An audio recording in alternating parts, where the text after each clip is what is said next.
Yeah, in any project there are going to be external and internal constraints and opportunities that come up. And reading those is really important. But just acknowledging them on the front end is important with everybody who's a player. For instance, with the projects I most contextualize here, the projects where I'm working with new instructional designers who are students in a program, we have and one of our external constraints, one of our biggest external constraints is we have 14 weeks to complete a full project from beginning to end. And that's largely inflexible. We have to work within that boundary.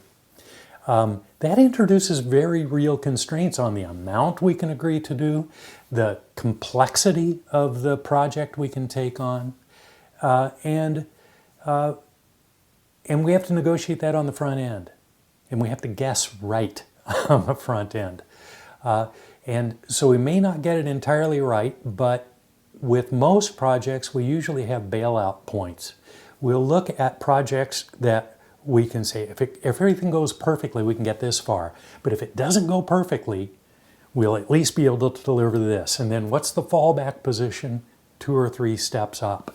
So that we know that we can deliver a product to the client. But that's an external constraint. We have to work within it.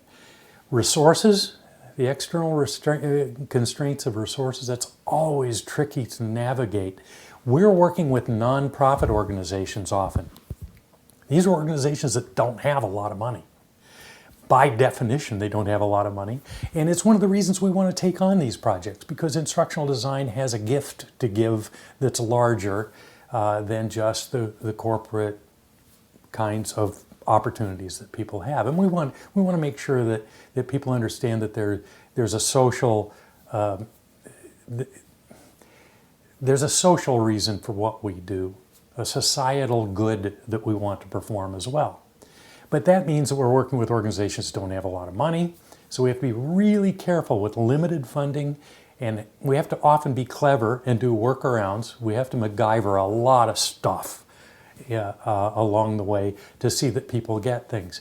So, for instance, I'll give you an example. We were doing one project that involved an entire collection of historical slides that we wanted to turn into a database for a client, a searchable database for them. And it included 10,000 or so slides. I mean, it's a huge database, wonderful resource. We didn't have them scanned. The client came to us and said, yeah, here they are. They're in boxes. Whoops. Well, we could see the entire 14 weeks being taken up with scanning slides, 10,000 slides. So we had to negotiate on the front end with that organization worked with yet another organization that had personnel and some availability, some personnel available who could turn those into digital forms for us to begin with, so that we had something to work with that then we could massage and turn into the database they wanted, and we didn't really waste our time with all the grunt work of scanning 10,000 slides. Internal stuff. We have to, one of the trickiest things I have with every team I've ever worked with, whether it's in a corporate setting or in an academic setting, is that teams, we break into teams and we break into tasks. People are doing particular things that feed the whole project.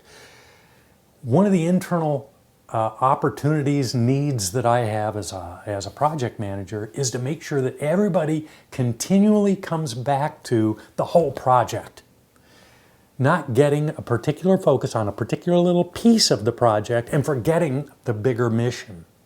That's tricky because you're working with teams of people. So making sure that they get together and work together toward a solution is really important. That photo database that I just talked about, this was for an organization that wanted a web presence and the photo database to be part of that. Well, it turned out that the solution for the photo database was an external service that we were going to subscribe to. That's where we were going to house the database. Well, we were building the website and the web presence in WordPress. Now, how do you get those to work together so that a user doesn't know that they've left the website to go to an external service? We worked very hard. The teams were incredibly ingenious in making those two interfaces look alike, even though they were antagonistic to each other in many ways, the two interfaces we were working with. But they were very deliberate about making those two work together. And that was because they came together every week, talked to each other about what they were doing, compared what they were doing, the two teams not working in isolation but in collaboration. But they had to work in isolation and then collaborate. They couldn't do it all together at the same time. Does that make sense? And one other internal concern that we often have are sociocultural concerns. Sensitivity to things beyond legal and technical. The context in which we live in Saskatchewan, and well, in fact, North America, is just coming around to the importance of Indigenous issues and Indigenous lives, and how we embrace that in projects we do. Very important, very much an internal issue though, something that we have to constantly challenge ourselves on as teams working on projects.